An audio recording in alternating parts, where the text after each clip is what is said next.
Hello YouTube, this is Hell Tech PC here. Gonna give you a tutorial on how to use Format Factory.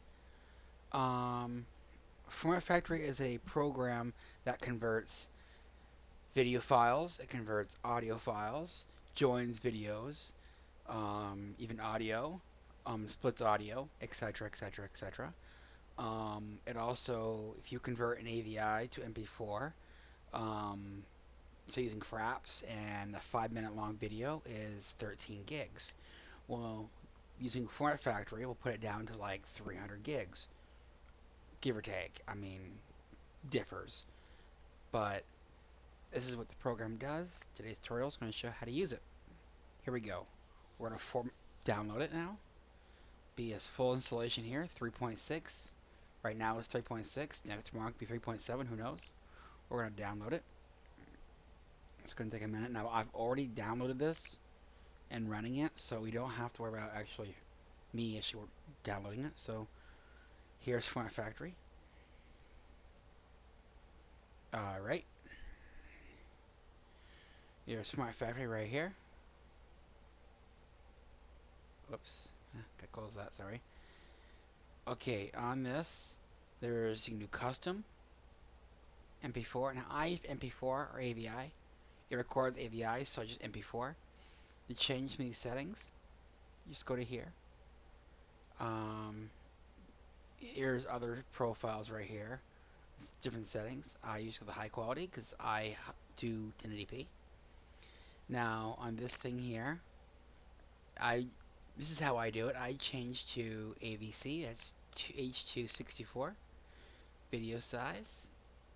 You're gonna want to record it as 1080p, 1920 over 1080p. Bit rate. This is the sample rate of the quality size. I go at least 10,000 frames per second. I will leave that in default. If you're recording at 60 frames, it's gonna be 60 frames. If you do it at 30 frames, it could lag, so I'd leave it as default. Aspect ratio. I do it as full expand, but you can do automatic. Encode pass 2.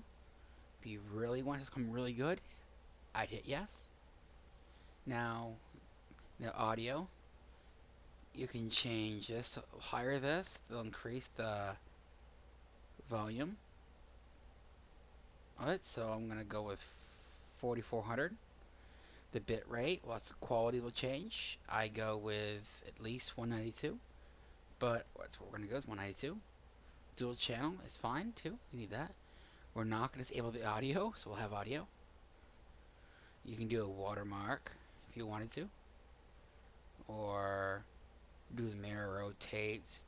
Different. I say no, don't mess with those. You can do some kind of subtitles here. I don't mess with subtitles unless you want to. That's the case. You're gonna fiddle it yourself. You're gonna okay. Now, this is the file I want to change over. As you see, it's a 13.4 gigabytes. That's a 4.5 movie at 1080p. We're going to add this to file. Hit OK. Now this is going to output. You can put this to new folder. As you see, wait, is this the same one? Yes, it is. We're going to hit start. Just before this gets finished, there's a thing called multi-threads. It depends on what kind of software you're running. Well, your hardware running, sorry, my bad, hardware. If you're on a dual core, I probably wouldn't do multi-threads. But if you're on a quad core, AMD or Intel, you can just hit quad core and it will, multi-core, sorry about the threads, and you can actually thread this much more easier. Now, if you're running just converting, you can run it high, medium, or low. If you want to do low and do some games, you can. But medium, just you don't care. Or high, it'll just run faster for the threads. So you can do that. This movie will only take about an hour to render and make it smaller. So I'm going to stop this because I've already converted it.